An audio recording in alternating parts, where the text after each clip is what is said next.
Welcome for the third stage of this series of European journeys in which we explore the country of Sweden and in fact how Sweden was Christianized. That happened towards the end of the first millennium and the beginning of the second millennium. And for this stage we are going to visit an island. That island is called Gotland. It is located 150 kilometers south from Stockholm or so, and it is in fact the largest island of the Baltic Sea. Now, to reach the island, obviously, you will have to take a ferry. And there is a ferry that starts from the little town of Nynäshamn. And after 3 hours crossing or so, you reach the town of Visby in Gotland. It is the main town of the island. Now, as soon as you enter the town, you will quickly realize that here is indeed a very ancient town, because there are numerous ruins. There are the ruins of an ancient castle, of medieval walls, and also of numerous churches. Now, these ruins testify that in fact Visby has a rich past, but also a turbulent past. In fact, the island of Gotland in medieval times was somehow independent, but nevertheless under the protection of the King of Sweden in case of military attacks. At least that was in theory, because in practice, Sweden not always defended the island. And especially in 1361, the King of Denmark, Valdemar IV, invaded the island, and the island was left totally unprotected. And in fact, thousands of people in Visby died during that attack. It is one of the most deadly attacks that the island has ever faced. Now, the old town of Visby has many colorful houses. That's very typical in ancient Scandinavian towns, and narrow streets with cobblestone streets. And one such street is called St. Nikolai's Gatan. Now, if you walk in that street, there are also colorful houses, and between two houses, we find the narrow footpath that leads us to the ruins of a church named St. Clement's. Now, these ruins are the ruins of a church which was built towards the 12th century.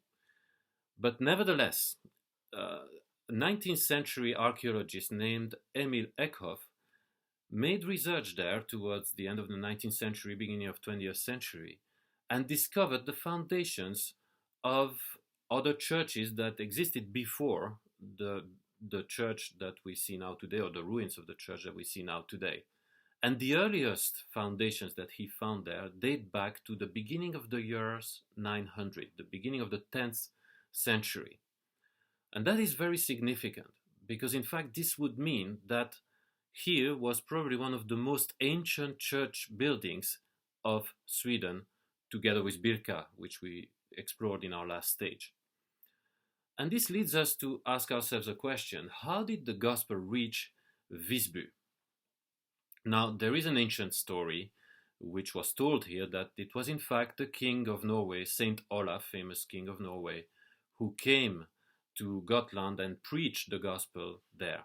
Now, there are no written accounts about that. There are written accounts about the fact that Olaf came to the island of Gotland, but not that he preached the gospel.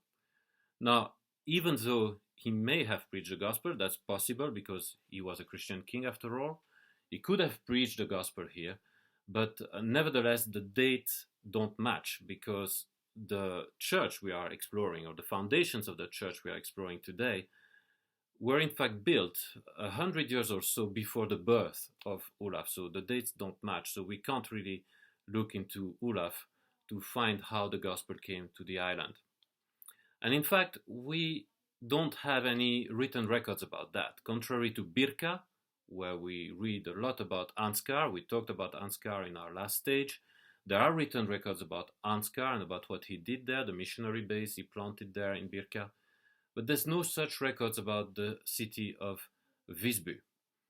So this would leave us really somehow in the fog about the history of how Christianity came to the island of Gotland. But can we find some hints about that would tell us how the gospel came to the island? Well, In the 20th century, numerous coins were found on the island and around Visby, and these were coins that did not come only from Scandinavia, but they were also coins that came from England, from modern day Germany, from Russia, and even from the Middle East as far as Arabia.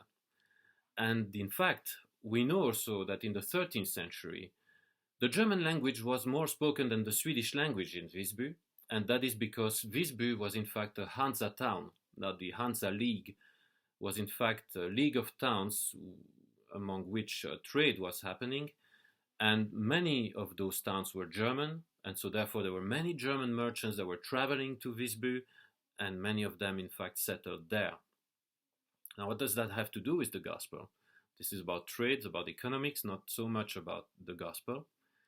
But in fact, we can safely assume, and the coins that were discovered can confirm that those merchants who came probably as early as the 10th century were in fact Christian merchants. This is in fact the way that the Swedes began to be in contact with the gospel. We have traces in fact of Swedish merchants that were traveling to modern day Netherlands, for example, and they interacted with Christians there at a time when what was the Holy Roman Empire had already been Christianized, but not Sweden.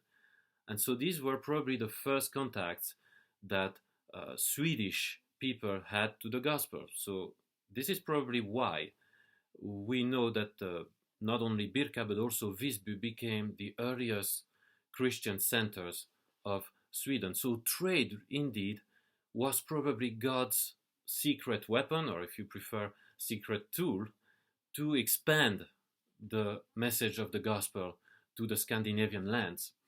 And in fact, with time, Visby would become the most Christian city of Scandinavia, or at least the city in which there was the highest concentration of churches in medieval time, at least until the Reformation.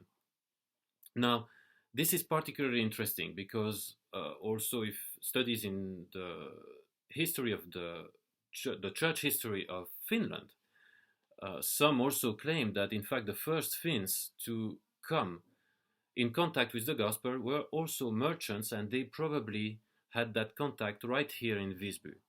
So Visby is a very important place to understand how the gospel spread in the Scandinavian nations, and in fact we realize that it's probably not only through missionaries or people ordained by the church, but in fact through simple merchants, people that were not necessarily ordained by the church, but who were Christians and who came to this island of Visby, settled here, and as we know in the 13th century, in fact the German language was more spoken here. So this may have probably happened for a long time, and so we can see that probably trade was indeed a powerful tool for God to spread the gospel in the Scandinavian nations. I'm Cedric Placentino. See you next week for another stage of European Journeys.